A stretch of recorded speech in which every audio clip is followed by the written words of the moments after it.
welcome to the stage, Mike Zakarian.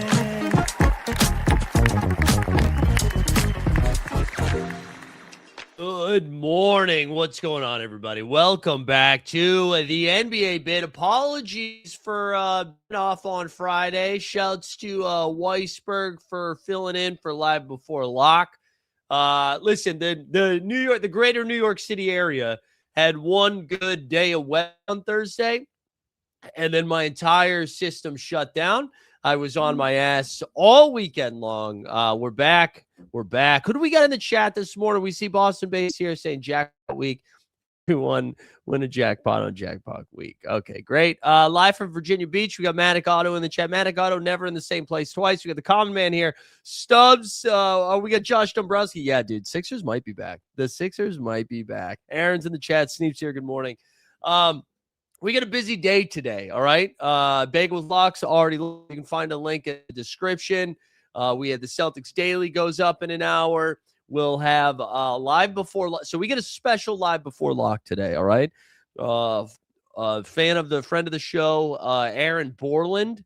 So at 3:30 Eastern, we're going to talk some So Rare MLB because I think Lock is at like 4:15 or something. So 3:30 Eastern, we're going to do some baseball stuff. And then right when the baseball lock happens, we'll kick Borland off and we'll dive into some NBA stuff. We might have Weisberg come join the show too because, again, it already sounds like I was just deep-throating packs of cigarettes over the weekend. So busy day today, but we're excited about where are the other three in Splinter? Is that a Ninja Turtles reference? We Ninja Turtle in? Virtual vacation day. Love to see it. DJP in the chat. Let's go. Okay. I'm going to start with a little rant that hopefully we can clip at some point. I was too online this weekend. I was supposed to go to Connecticut for an event that my brother-in-law was in. And because I was sick, Kelsey went solo. So it was just me and the dog. I couldn't go out and about. So I basically was online and watched sports. I watched a lot of NBA, watched a lot of MLB this weekend too. I think we've lost our minds with this MVP conversation.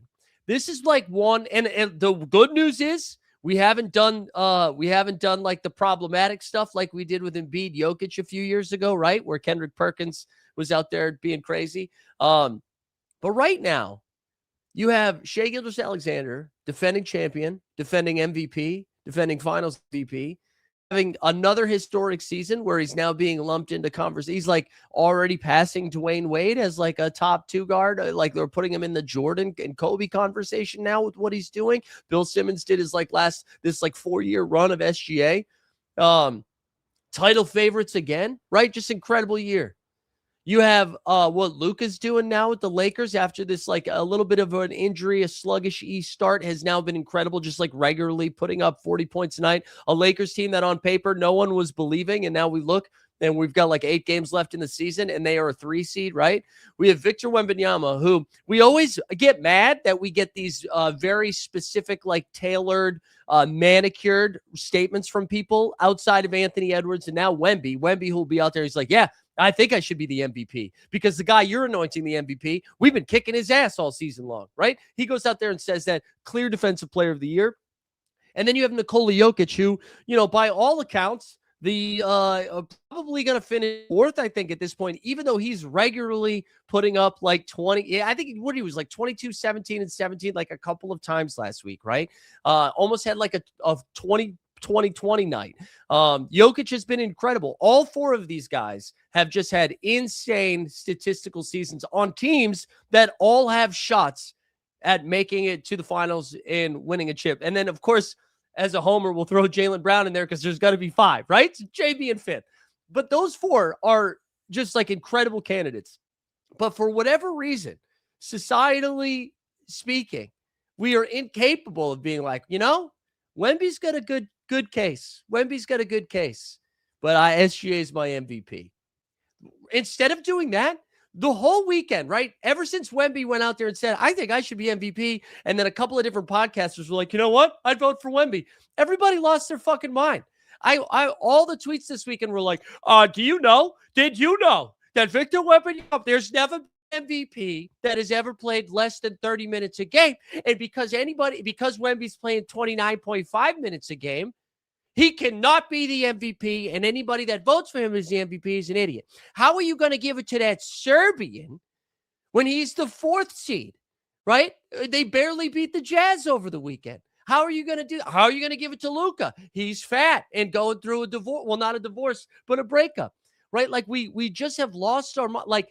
And I do. And Big Waz of the Paul Pierce and Danny Green podcast said this a couple weeks ago, and he wasn't talking about the MVP race, but he just said the nerds have ruined the NBA, and I think it's right. We need some people to go outside, touch some grass, and touch some ass. Whatever happened to just being like, I think I'm going to give it to SGA because because you could like make the argument that he's got a better supporting cast than all of the other guys that we've listed, but his supporting cast hasn't played all year.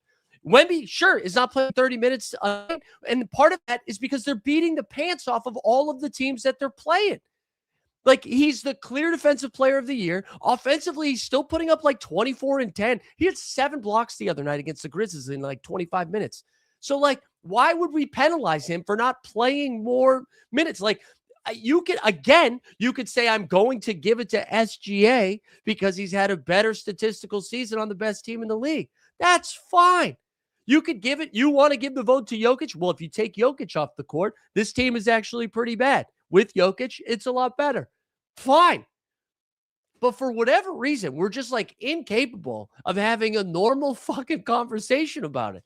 It's just like everybody's so mad. Amazon Prime over the weekend, they did this like weird on social, their social team did this weird thing where it was like Wemby as an alien and aliens coming down and taking over. And it was a dumb bit. You know, like Foxtel Sunday does these dumb bits every weekend. It was clearly a dumb bit. And the internet just goes off being like, see, the campaign. What is this fucking campaign? What is this campaign? And it's like, it was a bit. He's the most like famous basketball player in the world right now. And they did a dumb bit on his nickname that's an alien. That's what it was. Everybody's like, here comes the French propaganda. Also, if you want to say Wemby doesn't deserve the MVP because he's French, that's something I can get behind. Because I'm proud to be an American. Like, whatever. It sucks that this is what we do every time we have an MVP conversation. Like, come on. Just let's be normal. It's been these numbers have been sick. Even from like the fantasy perspective, it's kind of nuts because like, you know, for so long, it's like, oh, well, if Jokic is on he's the clear best play. And that still is the case for the most part. If you look at like the best ball finals, like half of the teams that made it have Jokic on their squad. Would shout out our guy, Matty Harrison. There's 1 week left in the best ball finals. Through 1 week, Matty Harrison up top, Hundo K right now. Come on. Good luck, Matty. Good luck, Matty.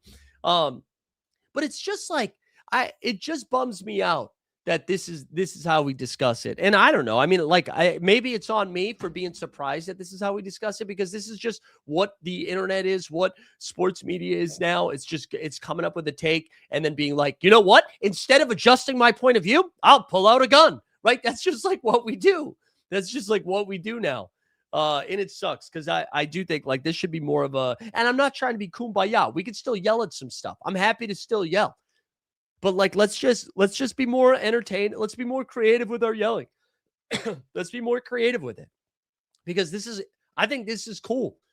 Instead, we're like, well, he's a free throw merchant. You know what? Everyone's a fucking free throw merchant. Everyone coming off a dribble handoff acts like John Wilkes Booth is up, and then everybody does that. Every single player in the league, from Cam Payne to Cam Johnson to not Cam Thomas, because my boy's not playing basketball anymore. But everybody does. Everybody's a free throw merchant. Everybody is selling calls. Jaylen Brown's been fined like $100,000 already this year, complaining about it. And then when they play the Thunder, he does the exact same thing. So it's just like, it's just dumb. It's just dumb. Anyways, we can stop yelling about that. A more fun thing that I will say, I mentioned I watched a lot of baseball this weekend. And really cool stuff happening here. Did I don't know if I shared the actual video of it. And I didn't. So it's ABS, right? Is that what we're calling it? ABS, IBS, whatever. There's the new stuff that's come in where you can challenge an umpire's call, which I like, and a lot of people like this, myself included. I got to tell you though, if there was ever like a microcosm of what AI is about to do, it's what's happening right now. We're watching in real time these men in their 50s about to lose their job. I was watching the Red Sox Reds game and truly electric. It was like an electrifying atmosphere. I forget who was pitching for the Sox, some bullpen guy. And it's back-to-back pitches. So he calls strike three. I think, was it Eugenio Suarez? It was so whoever the Reds batter was, taps the head, taps the helmet, which is the MLB's version of this. I want to challenge. He comes out immediately. He's like we see the almost like in tennis, the pitch coming down, misses the strike zone, ball. Very next pitch, strike three, ring him up, taps his helmet again, another challenge, same thing, ball, ends up being, I think it was ball four, ended up being a full count, then he got hit. What it was, it doesn't matter. The crowd's losing it because we're all seeing it on the Jumbotron as it's happening. Everybody freaks out.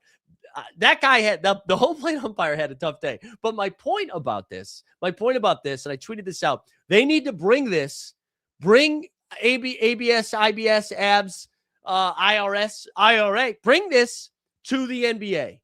Because one of the things that like drives me nuts about some of the, like anytime there's a foul, oh, we got to challenge. Every time there's a foul, the player runs over to the coach. And what I like about the baseball one, there's no dialogue with the coach because like I just explained a good example of the Reds doing it, but the Red Sox, in the first inning, I think it was Roman Anthony, my boy, same thing, close pitch. He's like, challenge.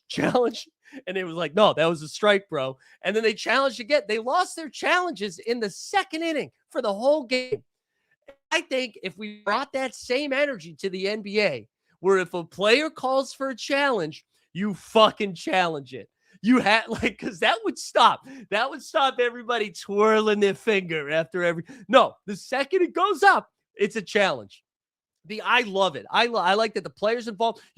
There's no like 10-second window where some assistant coach in the second row is on an iPad, just scrolling through the iPad. None of that. No, the player makes the call. Once the finger twirls, we go to Secaucus. It would be comedy, man. It would be comedy. Doug Christie would just have. Well, Russ isn't playing anymore, but if Russ always quick to twirl, would just be incredible. Would be incredible. So, anyways, they need to add that. Let's talk some hoops from the weekend. I'm going to start with the Celtics. Let's start with the Sixers. Then we'll do the Celtics. Because, man, Philly is back, baby. Philly is back. And shout out Nick Nurse, man. If you thought Nick Nurse, maybe was using a BetterHelp promo code, talking to somebody, trying to get, just trying to feel good, maybe learn from some of his past mistakes. Wrong. Because Tyrese Maxey, who has been out forever, right? Had the finger issue. Tyrese Maxey comes out and he just plays 38 minutes right away. Nick Nurse, a minute's terrorist. Look at 43 minutes. 43 fucking minutes. This is not an overtime game, but you could tell this was a playoff atmosphere and this was a fun ass game, man. Maxey, I got to tell you, Maxey is an ally. Maxey is an absolute ally because he dunked on Miles Bridges' head, dunked on that domestic abuser's head, and then went to shake his hand. And Bridges, of course, being a piece of shit. Bridges might have fought back if Tyrese Maxey was a woman, but because he was a man, he didn't put his hands up. And then Maxey just pointed and laughed at him. And that's what we all should be doing, is pointing and laughing at him. But anyways, Maxey was great. He was so good. Embiid looks great in this. And Paul George, whatever he was, well, no, we can't make this joke. I was just going to say whatever he was taking, it was working. But Paul George and his few games back has looked awesome. He had 26 points, 4 for 11 from 3, 13 boards from PG, and 5 stocks. Embiid 29-6 on 8 for 19 shooting. I got to tell you, he looks good, man. There was a possession late Yeah, oh my God, this was great. How about Embiid's tweet telling O'Neal Cruz to learn DH, buddy? That was great. Shout out Troel is back. There was a great possession. I think the Hornets were down 3, might have been a 2-point game. Balls swinging around. They find Brandon Miller in the corner. Miller goes up for 3, and Embiid, go gadget arms, swats that shit into the out of bounds into the bench.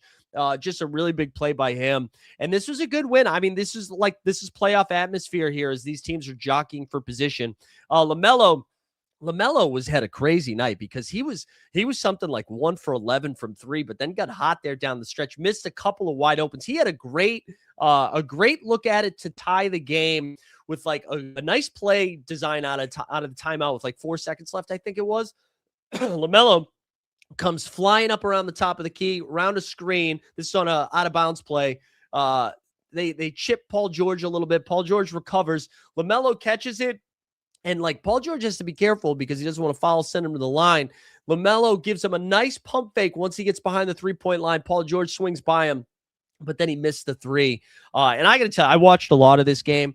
The officials, I think, like you guys know, I'm a big fan of Charlotte. I wanted Charlotte to get to the 6th seed. I think the only people that liked Charlotte more than I did was the officiating in that game because, good Lord, that was bad. I like the officiating was crazy for a stretch. Every close, and it wasn't even like it was egregious. It was just like every close call went Charlotte's way. It was like early in the 4th, I think it happened because it seemed like Philly was starting to get its vibe back. Maxey was just flying around. And then it was just like every call went Charlotte's way. Brandon Miller finished with 29 and 8. Double-double from Connie Knipp. Musa, 10 and 11 with a steal. Good win for Philly. We'll stay with Charlotte here. We'll go to yesterday's game. So Charlotte had Philly at home and then went and had to play Boston at home. And Boston kind of threw them a bone here where they were like, no Jaylen Brown in this game, no Derek White. So the Celtics played on Friday night. They played the Atlanta Hawks. That was without JB too. And shout out Weisberg, who called this out on Friday. I thought the Celtics were just looking at their schedule and they were like, we got to give JB a night off. But it turned out Jaylen Brown was dealing with tendonitis there on an Achilles tendonitis. So he missed that game on Friday. We'll like look at the game on Friday. Man, my YouTube's so funky. It's telling me nobody's watching, but I see you guys in the chat. You're there, right? That's so weird. But anyways, for Sunday, so JB misses a 2nd straight game. Derek White gets the night off as well. And then Jason Tatum, after playing 37 minutes on Friday night against the Atlanta Hawks in a W, goes out there, and this was by far the best JT. 30 points on 12 for 23 shooting, 5 for 10 from 3, 5 rebounds, 8 assists, and 0 turnovers. 0 turnovers. How dare you, Jay Winter? Just really like start to finish A+ performance from him. He was awesome. Peyton Pritchard followed up a hot ass game on Friday with this one, 28 points, 10 for 18 from the field, only 2 triples, 6 boards, 6 dimes. He was really good. Luka Garza gave him 13. Like it was just a professional win here from this Boston team who, again, I saw Jaylen Brown tweet this, but he was basically like, remember when y'all said we were going to have a gap year? Hey, I'll take the L. I didn't see this. I didn't see 50+ wins from this team. And they are now, with the Knicks losing last night to our guy J-Mag in the chat, the Thunder Hour, with the Thunder getting the W over the Knicks last night, which we can look at here in a second. They now have a 3-game lead in the loss column with 8 to go here. Now, Celtics schedule is a little bit more challenging than the Knicks, so I wouldn't say it's over by any stretch. But this was a really good weekend for the Celtics because they beat 2 opponents that they could potentially play in the first round in this 2-7 matchup without being fully healthy, right? Without JB for both of them, without 2 of their 5 in the second one. I think Charlotte kind of blew their load on Saturday, rightfully so, but I think they had I think that was a big like momentum shift for Charlotte. I think they'll still be fine for the playoffs, but they get that game in Philly. The 6th seed is right there in front of them. With Atlanta splitting their weekend, I think the 6th seed was right there in front of them. They lose that game on Saturday. I think it was hard to get up for the game on Sunday. And regulators are like, yeah, you need Boston to beat Atlanta tonight. We'll talk about that in a little bit. Let's just let's go back to the Friday games. I want to do the other Celtics game just to give Tatum a little bit more love. They won this one 109-102, and Tatum 37 minutes, bro. It's just crazy. 26 and 12, man. 26 and 12. Also Peyton Pritchard, holy shit. So he finishes with 36 points in this game. He was terrible from the field to start the game. He hit some crazy like loop-to-loop layup at the end of the first quarter. Celtics like were down 3 at the end of 1, but if you were watching this game, I think they had like 9 points like 8 minutes into the first quarter, and then he just went berserk. And he had a heat check, baby. Oh man, he took a heat check 3 that was like 10 feet behind the 3-point line with like plenty of time on the shot clock. It was really fun to see. But anyway, Celtics get 2 W's. I mentioned Atlanta split the weekend. Let's what other games did we have from Friday? I gotta let's do a mental health check so I can take a sip of water and cough here. So we'll be right back after these messages.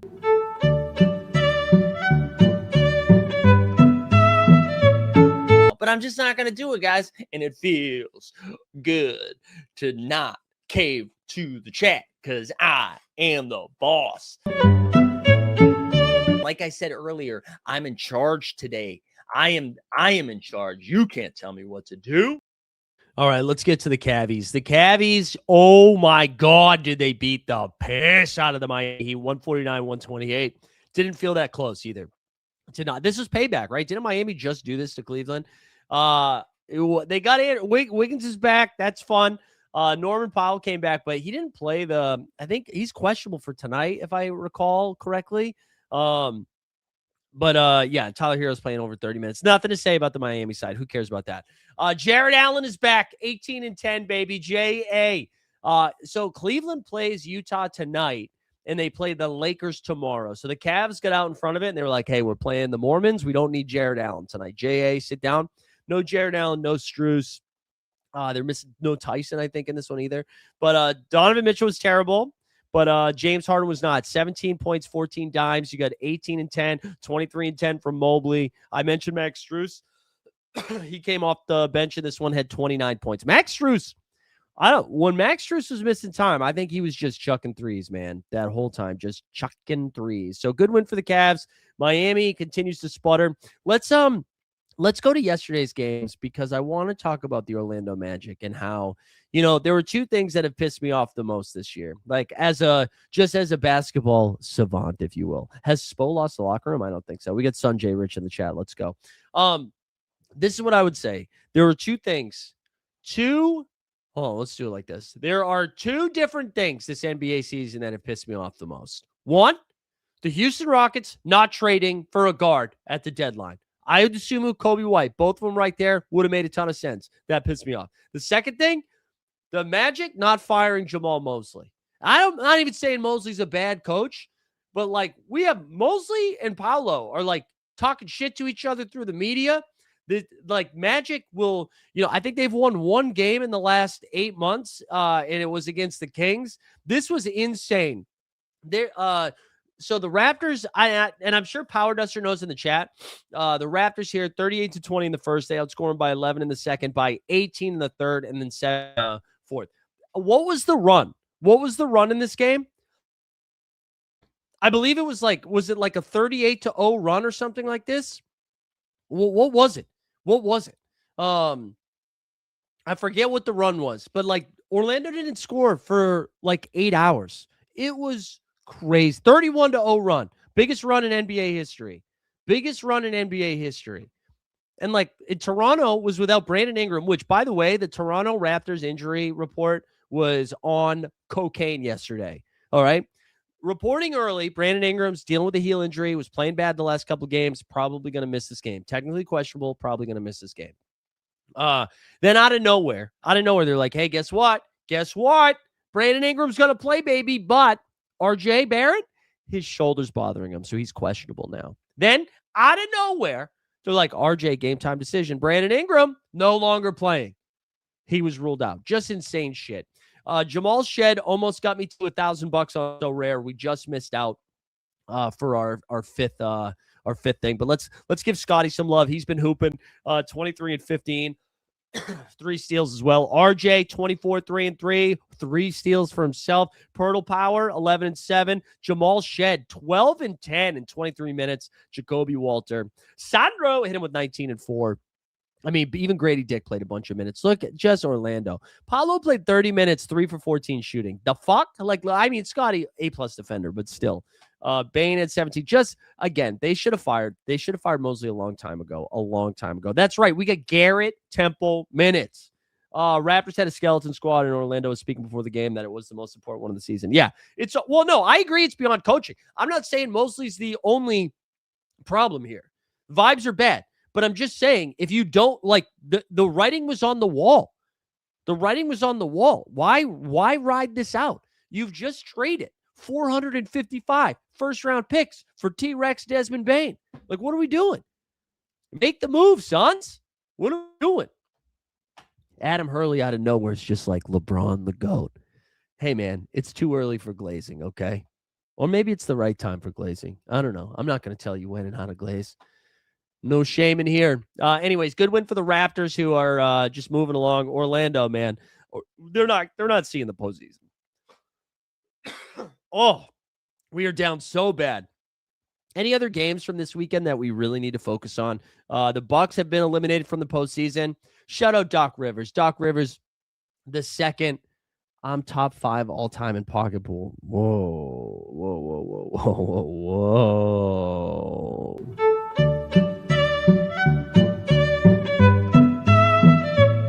We can't go down this road. We can't talk about like how you need to have had sex in order to have responsibility. I just think it changes you, I think it changes you. Man, a 31-0 run is nuts, though. It is nuts. But anyways, yeah. So the Bucks get eliminated from the playoffs, and Doc Rivers was like, "Yeah, man, one of the hardest jobs I've ever had. We've just never been." I love Doc. Listen, bro. Nobody thinks it's your fault, Doc, but you don't have to do that. You don't have to do that. I did not see the Şengün alley-oop to Amin Thompson, but we can talk about that game now. Because Houston should get some love for what they did yesterday. They beat the Pels by 32. Pels a little shorthanded. No Trey Murphy again. Look at this goon line, man. 36 points, 13 boards, 7 dimes, 3 steals, and 3 blocks. 0 turnovers. There you go. Adam Hurley. It's pants down goon time. Şengün was crazy. Amin Thompson, 14, 8, and 5. KD, 26 and 4. Even Jabari Smith Jr. quietly hooping. Jabari Smith, who we thought Tari Eason was. How about that? I'm out on Tari, man. I can't believe Tari. I believed in you, man. You were going to be my guy. It's just a tough scene. Rockets finally get some W's again. Do not trust them as far as I can throw them. Anything else? Let's keep going. Anything else from the weekend? Yeah. Oh my God. I forgot about this. The beatdown. I was thinking the Pacers. Oh my God, dude. Miami, bro. So Norman Powell did not play in this game. He's questionable tonight. Yo, how are you losing to the Pacers like this? You know why I didn't pay attention to this game because I watched the first game of the day, Spurs and Bucks a little bit, but this game wasn't on like the main slate because it started an hour before everything else. You can't. This Miami team, Miami and Orlando. What's going on with the state of Florida? Ron DeSantis do like a pregame, like a pep talk to both of these teams. What's going on?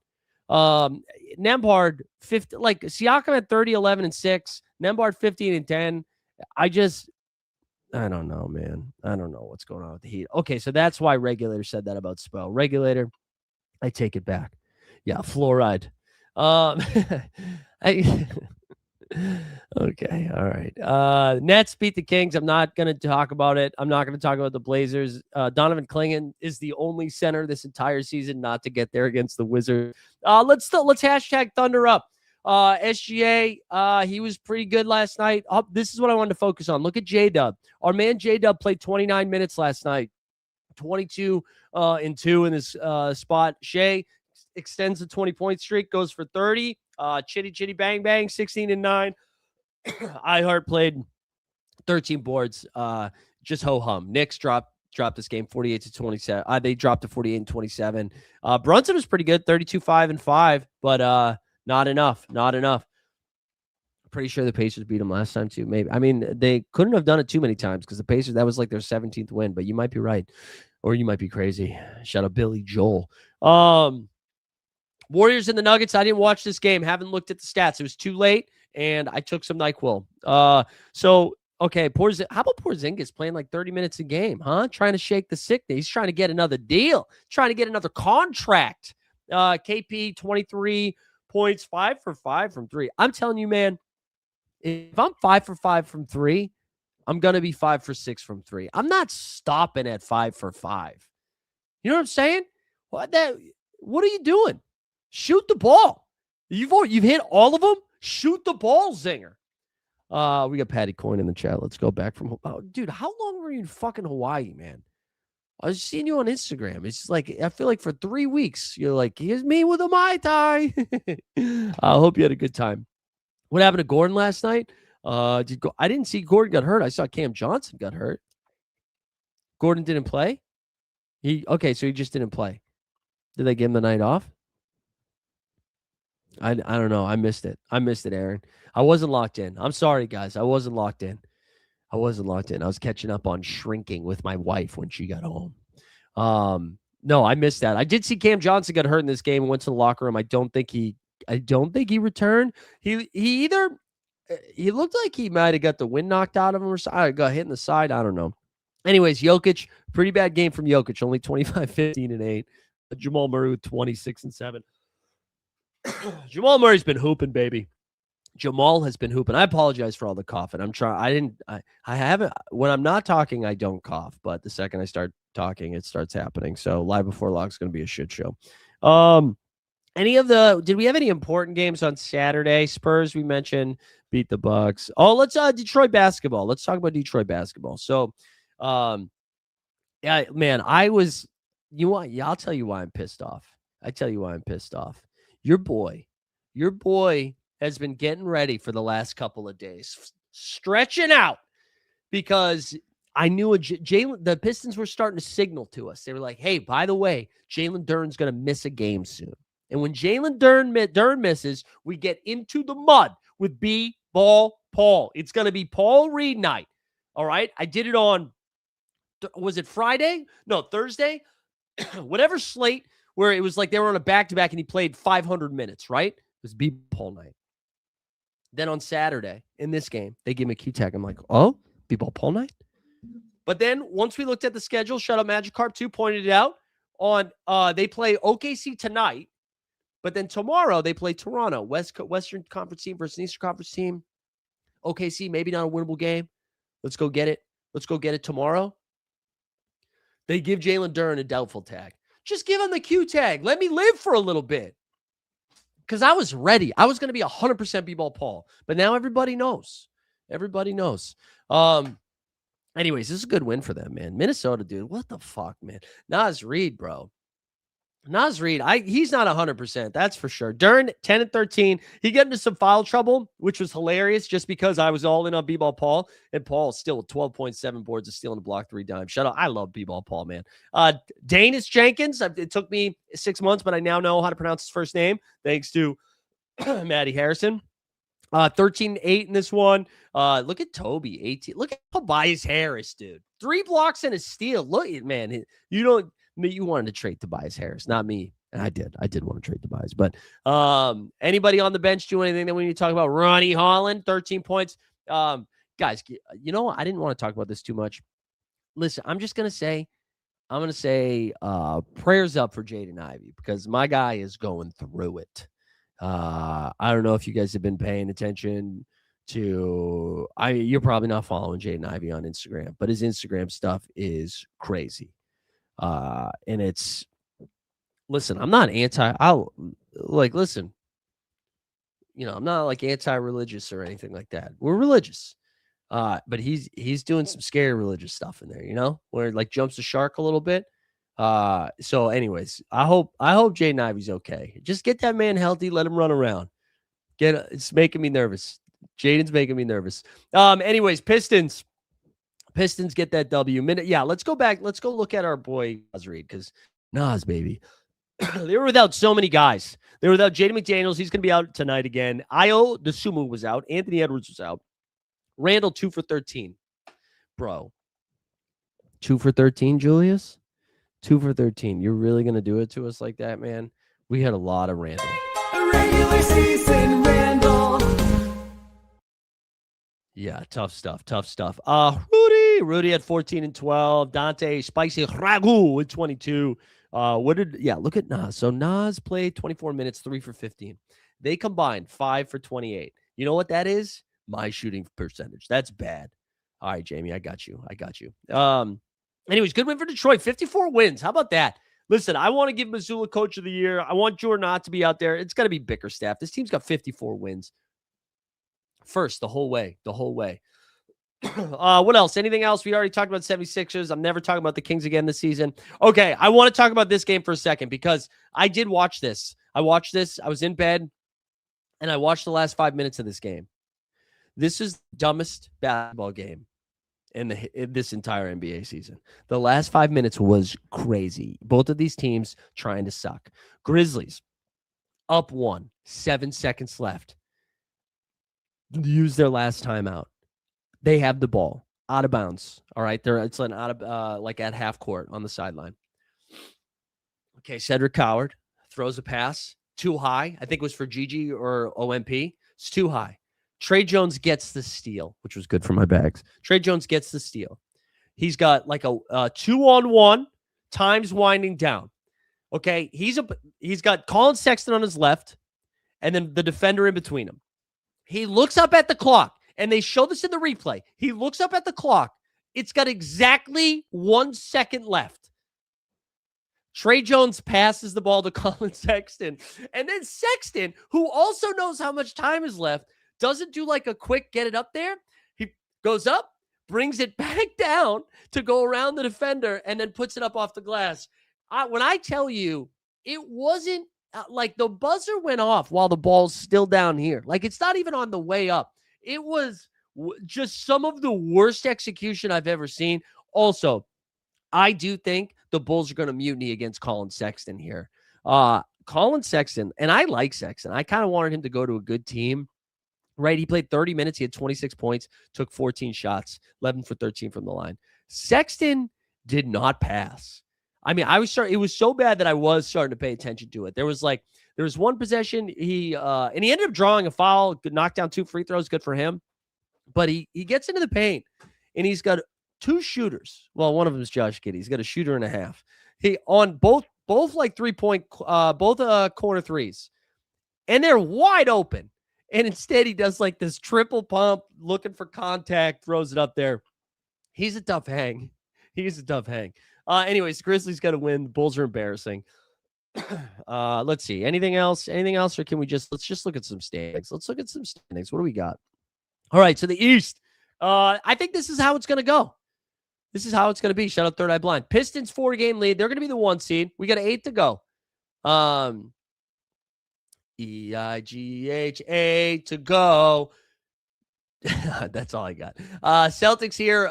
So the Celtics have a 3-game lead in the loss column. I don't know if they're going to, the schedule's not great the rest of the way. I don't know if the Knicks can catch them, though. Knicks' schedule isn't that much easier. And then the Cavs are right behind them, but I don't think the Cavs catch them either. The Cavs get the Jazz tonight, which is kind of fun for them, but then the Lakers tomorrow. So I think this is your top 4. Hawks have a tough one against the Celtics tonight, but again, I think Celtics might be shorthanded. They're a half game back here behind the Raptors. The Sixers all of a sudden look good again. They're just a half game back behind the Hawks, a full game back behind the Raptors. The Magic somehow are in the 8th seed, and the only reason they're in the 8th seed is because Miami was like, hold my beer. We also suck. And then Charlotte with a tough 2 game. Charlotte, if Charlotte just even splits this weekend, they're in an 8th seed. So this is a tough spot there. All of these teams suck below them. And then in the Western Conference here, OKC, they can't gain any ground on the Spurs because the Spurs won't lose. The Lakers now just a game up over the Nugs. But the Lakers tonight, right? They take on the Washington Wizards.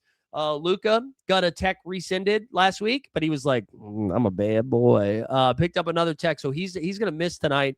But luckily, it's against the vibeless Washington Wizards.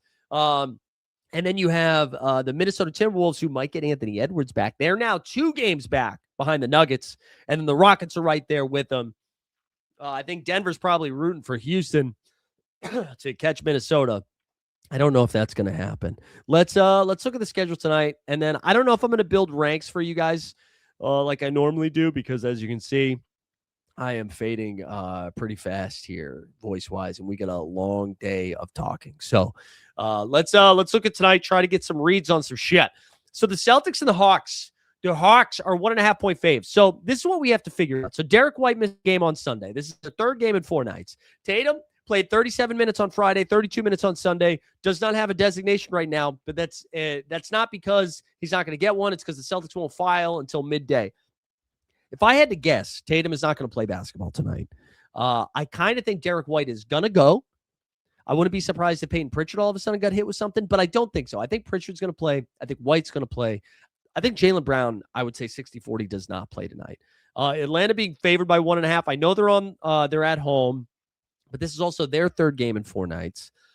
They're not on a back-to-back. They barely got by the Kings on Saturday. I don't know. This to me screams JB and Tatum are going to be out. So I know Matty Harrison has Sam Hauser on his team and his best ball team. So we need 18 for 20 from 3 from Sammy Hauser kid. The Atlanta side, I think they've got just about everybody back.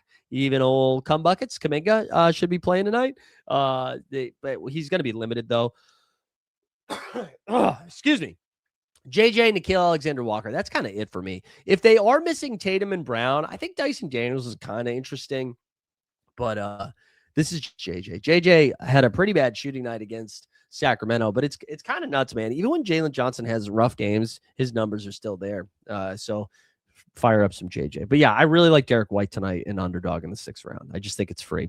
76ers and Heat. Now that is going to be some fun basketball. Philly's favored by 2.5. We know Maxey can now play 155 minutes because he's fresh. Embiid, Paul George, all the boys are there. They had a day off. Philly's favored by 2.5. Miami, we're going to learn a lot about Miami tonight. If Miami does not put up a fight, it is Jover. It's probably already over, but it's bad. Miami has a Q tag on Norming Powell, but that's it. They're kind of too healthy for me to mess around with. But look at this total, 246.5. Ever heard of defense? Back in my day, used to hit somebody. This game is really fun for fantasy goodness if it stays close. Bam and Hero is probably it for me for Miami. If Norm is out, I don't know. Maybe Wiggins does some stuff. He had a ceiling game against the Pacers, I think it was. And then also maybe Jaime Jaquez. Weisberg says he thinks Brown is playing. Yeah, I don't know. I have a good read on it. Again, 3 games in 4 nights. I know JB's got 2 of the games off. I think the Knicks losing last night helps. Having that 3-game lead in the loss column with 8 to go. If it is a real thing, JB loves playing at home. Back at home, and he dropped 41 the last time he played Atlanta. Yeah, but he didn't play Atlanta on Friday, Mike.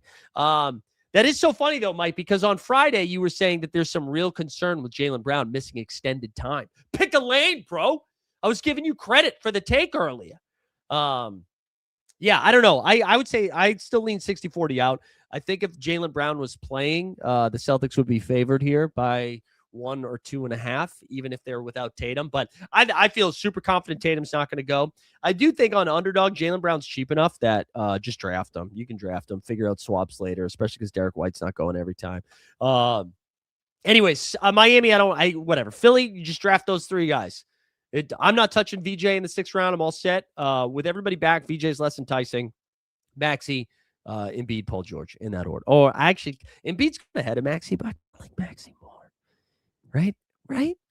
I mean, Embiid has to deal with a little bit of Bam. I don't know. Memphis and the Phoenix Suns. Okay, the one thing we have to figure out with the Grizzlies here, look at this injury report. Ready? Here are the guys that are out. John Morant, Brandon Clark, Ty Jerome, Zach Edey, KCP, Scottie Pippen Jr., Jalen Wells, and Santi Aldama. All of those guys are out. Doubtful. Olivier Maxence Prosper, Taj Gibson, Javon Small. Questionable. Dejan Jarry, Walter Clayton Jr. So the doubtful guys, let's assume they're not going. Walter Clayton Jr. is questionable for the last game against the Bulls. He ends up hitting the game-winning 3, how they win that game. Clayton steps up, hits the game-winning 3. He did roll his ankle again in that game. That's what he was questionable with. So I think he probably goes, but we'll have to pay attention. Dejan Jarry got an elbow injury. I believe it was elbow, right? An elbow injury. Did not return in that game. So, okay, if we assume Clayton and Giroux were out, that leaves them with Cedric Howard, who was awesome, Cedric Coward, Taylor Hendricks, Cam Spencer, Gigi Jackson, Tyler Burton, Jemai Meshack, and Ryan Rupert. If they only have 7 guys, we can play some Grizzlies. If they have 8 guys, we absolutely cannot. Absolutely not. But anyways, I think I would go to Coward or Gigi Jackson Coward or Gigi Jackson. Maybe even Cam Spencer. On Phoenix, I would love to be able to play a big boy on Phoenix against the Memphis Grizzlies, but they don't have any. It's Devin Booker, Jalen Green, and then a splash of Ted Cruz, Grayson Allen. The Spurs are favored by over 2 touchdowns and a field goal tonight against the Chicago Bulls. Bulls are still without Simons and company. Even in blowout, they seem to play Giddey 30 minutes, Buzelis 30 minutes. Buzelis has been awesome lately. So I'm still going to go back to the well on those 2 guys. I'm not playing anybody else from Chicago. Maybe Trey Jones, but I doubt it. On the San Antonio side, it's hard to get excited about people outside of Wemby if they're going to win by 400, But a huge total. I mean, Castle's going at the 4-5 turn on underdog. Fox is in the 6th round. I don't think I like Fox. If I had to pick one Spur not named Wemby, it would be Castle. I will just say Keldon Johnson's out campaigning for 6th man of the year. This could be a spot to pad some stats if you wanted to. Timberwolves and the Mavies. Minnesota's favored by 7.5. This opened at 6.5, I think. So it's already moved up a point. I think Anthony Edwards is questionable. I think he's going. Io is questionable again, but I'm playing Ant in this morning. Jason Kidd clearly has been given the instruction to do whatever he can to make sure Cooper Flagg wins MVP. Cooper Flagg has the ball in his hands. His usage is insane. So I love Ant tonight. I love Flagg. I think Rudy's great, too, in this spot against the Dallas interior defense, which is non-existent anymore. Io would be a fun pivot if somebody gets ruled out as a swap. Randall's fine, too. Speaking of big spreads, Cavs are favored by 17.5. I already mentioned Cavs are on the front end of the back-to-back. They play the Lakers tomorrow. So they've already ruled out Allen and Strus. Dean Wade's going to miss a couple of games. Tyson's already out, too. And I think Porter Jr. as well, but they got Proctor back, I think is right. Harden, Spider Revenge, come back home to the altitude despite a takeoff. I want Mobley too, great spot, especially no Allen. I think, though, they're going to have to get there in 28 minutes because if Kenny Atkinson, I'm assuming they're going to be able to build a decent lead here, and they know they have the Lakers tomorrow, which will have arrested Luka because he's not playing tonight, right? So I think they want to make sure they kind of make some quick work and then stay healthy. Although I think regardless, they are going to be in the 4 seed. I don't think they're catching the Knicks or the Celtics, and I don't think the Raptors or the Sixers are catching them. So they're probably fine, if they just split these 2, but whatever. On Utah, I don't know, man. Ace Bailey cooled off, but he's still playing 30-plus minutes. Kyle Filipowski played almost 30 against the Suns, and Bryce Sensabaugh played 33. I don't know, dude. I can't figure out Utah. I get them wrong every fucking time. Detroit basketball, I already mentioned it. So the Pistons got ahead of it. They're just hey, man, we're not going to try tonight. Duncan Robinson's doubtful. Stewart and Cade are still out. Wendell Moore Jr., I forgot he was on the team. He's questionable. Sar Thompson's questionable. Toby and Jalen Duren are both doubtful. Let's get in the mud. It's B-Ball Paul night. It is Paul effing Reed, baby. I'm all in on Paul Reed tonight. I think it's just going to be a lot of fun. So the Pistons are on the front end of a back-to-back. They get Toronto tomorrow. I think they were just listen, let's focus on the Eastern Conference game. OKC played last night too, by the way. So J-Dub played 28 minutes. I don't think we're going to see J-Dub. Isaiah Hartenstein normally doesn't play back-to-backs. I don't think we're going to see iHeartRadio either. So I think both of those guys are out. Caruso doesn't play back-to-backs. I wouldn't even be surprised. This is my dream, okay? If this is my dream. You see me almost do a Martin Luther King Jr. thing, and then I was we don't need that. No one's asking for that. What I would love to see happen is we get into a situation on Underdog where we're drafting Paul Reed in the 5th round, Jalen Williams in the 6th round. That is this generation's Paul Reed and Day'Ron Sharpe. All right? That's what I want. I haven't looked at any of the we'll save that for live before lock, DJP. I haven't looked at any of the caps. I haven't looked at anything rare wise. But anyways, that would be a lot of fun. And then the last game of the night, the Wizards and the Lakers. Wiz should get Alex Sarr back. Bub Carrington is questionable. Trey Johnson should be back. Whatever. All the Wiz are going to play 20 minutes, and it's annoying. So I'm not touching Washington. Listen, I don't think we can do it, but DeAndre Ayton against the Wizards is kind of interesting. I don't think we can do it, but I'm paying attention. And then of course, LeBron and Austin Reeves are just smash spots. Smash spots with no, what's his name? With no Luka. Bronny over 6.5 assists. I don't know. I saw a tweet from LeBron that Bronny was cooking. Yeah, we can. We will. Are you in with me on dominating there, Nez? I want to be good enough at baseball that I can then start talking about baseball stuff when seeing Nez in there reminded me of that when NBA winds down, so we can do some baseball ranks. I got to tell you though, first couple of days, actually, I had one break-even day. I had one break-even day in baseball, but mostly losing. But I'm not playing a lot, and I've had some good NBA days this weekend. After losing, we didn't do a show on Friday. Was Thursday the 3-game slate? Can I tell you? I think I had the worst day in my underdog history, where I think, because you guys know I'm max. I did 150 entries into that contest. It was a 3-game slate, and it was the night Doug Christie fucking spun a wheel, and he was like, "Oh, DeMar DeRozan plays 38 minutes tonight. I can actually shoot the ball." DeMar went nuts. I didn't have any DeMar. I put in $750, and I got $38 back. Wow. But then we followed up. We won that back over the last 3 slates. So everybody relax and nobody tell my wife. All right. I hope you guys have a wonderful day. We'll be back. Again, 3:30 is when we have to start the So Rare MLB stuff, where Borland's going to come in with some AI generated stuff, I'm sure. But Borland's going to come in. We'll talk some baseball for some So Rare MLB. And we'll post some, and then we'll do some NBA stuff. Oh, there we go. Post this on Twitter. You finally get your black badge on Underdog. Very excited to finally feel like you've leveled up. You're actually legally not allowed to watch Badge Bros unless you have a badge. So it's crazy they let you do that. But anyways, yeah, subscribe to the Badge Bros. Go check out Bagel with Locks if you haven't done it yet. We'll see you in the lobbies, or we'll see you this afternoon. I'm going to go swallow some honey. Have a good one, y'all.